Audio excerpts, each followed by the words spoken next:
મને લગભગ 4-5 વર્ષથી પ્રોબ્લેમ હતો નસનો, કે લગભગ 10 મિનિટથી વધારે ચલાય નહીં અને 5 મિનિટથી વધારે ઊભું ના રહેવાય. એ ડાબી સાઈડે આ પ્રોબ્લેમ ચાલુ થયેલો 4 વર્ષથી.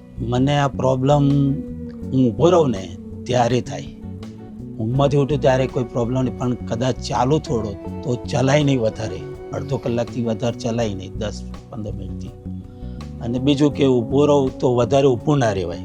તો એક્સરે કાઢ્યો, એક્સરેમાં જાણવાનું મળ્યું કે એક બાજુનું મણકાનો ભાગ છે ક્રેક છે અને વાંકો છે, એના લીધે નસ દબાય છે, એટલે આ પ્રોબ્લેમ થાય છે. મને ઓપરેશન કરેલું છે દૂરબીનવાળું, જેથી અંદર 4 સ્ક્રૂ ફિટ કરેલા છે, બે બાજુથી સેસે ચિરાજ કરેલા છે, નોર્મલ 1 ઇંચ જેટલા જ. અઠવાડિયા પછી એકદમ સારું છે, એકદમ રિલેક્સ. અત્યારે ખબર ના પડે કે ઓપરેશન કર્યું છે. મારે આમ કંઈક કામ કરવું હોય તો મને એવું લાગે કે હું નોર્મલ છું. આજે મને ઓપરેશન કરાય 1 મહિનો થયો છે. 1 મહિનો ને 2 દિવસ થયા છે, પણ સારું છે, એકદમ રિલેક્સ ફરું છું, કોઈ પણ પ્રોબ્લેમ નથી અને એવું લાગે કે જાણે કે મને ઓપરેશન કર્યું પણ નથી. મારું નામ સરોજબેન શૈલેષભાઈ પટેલ છે. આ મારા હસબન્ડ છે. મારું નામ શૈલેષભાઈ જસભાઈ પટેલ છે. મારી ઉંમર 54 વર્ષ છે. મારું મૂળ વતન લાસરત છે અને અત્યારે નડિયાદમાં રહું છું હાલમાં, નડિયાદ. મને લગભગ 4-5 વર્ષથી પ્રોબ્લેમ હતો નસનો, કે લગભગ 10 મિનિટથી વધારે ચલાય નહીં અને 5 મિનિટથી વધારે ઊભું ના રહેવાય. એ ડાબી સાઈડે આ પ્રોબ્લેમ ચાલુ થયેલો 4 વર્ષથી. મને આ પ્રોબ્લેમ હું ઊભો રહું ને ત્યારે થાય. ઊંઘમાંથી ઉઠું ત્યારે કોઈ પ્રોબ્લેમ નહીં, પણ કદાચ ચાલુ થોડો તો ચલાય નહીં વધારે, અડધો કલાકથી વધારે ચલાય નહીં, 10-15 મિનિટથી. અને બીજું કે ઊભો રહું તો વધારે ઊભું ના રહેવાય. હું રિક્ષા ચાલું છું, રિક્ષા ડ્રાઈવર છું, તો રિક્ષામાં જ મારે બેસી રહેવું પડે અને ઊભો રહું તો 10 મિનિટથી વધારે ઊભું ના રહેવાય. બહુ તકલીફ એમણે સહન કરી છે. એમને 5-10 મિનિટ અમારે ક્યાં જવું હોય ને તો અમારે એમને બેસતું જવું પડે, કે એકદમ તો ચાલી જ ના શકે. એ તો મેં એમનું જોયું છે કે એમનાથી સહન બી નહોતું થતું. અહીં નડિયાદમાં પેપર આવેલું, પેપર મારા દાદા વાંચે છે, તો એમાં એ એડ એમને કાપી લીધેલી.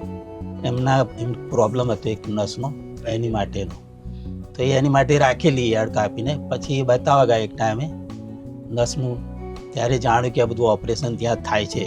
તો ફરીવાર જ્યારે ગયા ત્યારે મને જોડે લઈ ગયા. તો મેં ડૉક્ટરને ચર્ચા કરી આ વિષયની કે મને આ પ્રોબ્લેમ છે. તો ડૉક્ટરે કશો વાંધો નહીં, આપણે એકવાર એક્સરે કાઢી જોઈએ, શું છે જાણવાનું મળે. તો એક્સરે કાઢ્યો, એક્સરેમાં જાણવાનું મળ્યું કે એક બાજુનું મણકાનો ભાગ છે ક્રેક છે અને વાંકો છે, એના લીધે નસ દબાય છે, એટલે આ પ્રોબ્લેમ થાય છે. મને ઓપરેશન કરેલું છે દૂરબીનવાળું, જેથી અંદર 4 સ્ક્રૂ ફિટ કરેલા છે, બે બાજુથી સેસે ચિરાજ કરેલા છે, નોર્મલ 1 ઇંચ જેટલા જ. એમાંથી દૂરબીનથી કરેલા છે, 4 સ્ક્રૂ ફિટ કરેલા છે અને એકદમ નોર્મલ તરીકેથી થયેલું છે. કશી ખબર પણ નહીં પડી અને લગભગ મને 4 કલાકમાં બહાર લાવી દીધેલું અને 4 કલાક પછી મને હોશાઈ ગયેલો અને પછી મને એકદમ રિલેક્સ થઈ ગયેલું. લાગ્યું જ નથી કે મને દવા ઓપરેશન જેવું છે એમ. દુખાવો પણ નહીં થયો એમ, સહેજ પણ. બીજા દિવસે પણ મને કોઈ દુખાવો નહીં થયો અને ત્રીજા દિવસે હું ચાલીને ગયો છું થોડું, લગભગ 20 ફૂટ જેટલું ચાલેલો છું, ચલાવેલું છે એકદમ નોર્મલ તરીકેથી. મને આરામ તો લગભગ અઠવાડિયા પછી એકદમ સારું છે, એકદમ રિલેક્સ. અત્યારે ખબર ના પડે કે ઓપરેશન કર્યું છે. મારે આમ કંઈક કામ કરવું હોય તો મને એવું લાગે કે હું નોર્મલ છું. આજે મને ઓપરેશન કરાય 1 મહિનો થયો છે. 1 મહિનો ને 2 દિવસ થયા છે, પણ સારું છે, એકદમ રિલેક્સ ફરું છું, કોઈ પણ પ્રોબ્લેમ નથી અને એવું લાગે કે જાણે કે મને ઓપરેશન કર્યું પણ નથી. 1 મહિના ઉપર થઈ ગયું છે આજે. ઘણું સારું છે, ઘણું એટલે ઘણું સારું છે. ઓપરેશન કર્યા પછી બહુ જ સારું છે અને બહુ ફેર પડી ગયો છે. મને ઓપરેશન બાદ સીડી ચડવાનું સાહેબે કહ્યું, ત્યાર પછી હું ચડ્યો છું 2-3 વાર અને ચડાય છે પણ આરામથી અને ઉતારાય છે અને એકદમ ફટફટ ચડાય છે. કોઈ જાતનો પ્રોબ્લેમ નથી મને ઓપરેશન પછી, એકદમ નોર્મલ જેવું છે. ત્યારે અમે એમને એડમિટ કર્યા પછી અમને ત્યાં બધી સગવડો સારી મળી. ત્યાં નર્સિંગ સ્ટાફ બહુ સારો છે અને બધા લાગે જ નહીં કે દવાખાનું છે કે હોસ્પિટલ છે, એમ ઘર જેવો અનુભવ થયો અને અમને કોઈ તકલીફ નહીં પડી. બધી સગવડો અમારી જે મને પૂરી થઈ, બધી રીતે અમને સપોર્ટ મળ્યો છે. બહુ સારું છે. મારા હસબન્ડ જેવી કોઈને તકલીફ હોય તો હું એ સજેસ્ટ કરીશ કે જાઓ તમે લિવિલ હોસ્પિટલમાં, એકવાર જાઓ. કરાવો ના કરાવો તમારી ઉપર છે, પણ એકવાર જાઓ અને અનુભવ કરો.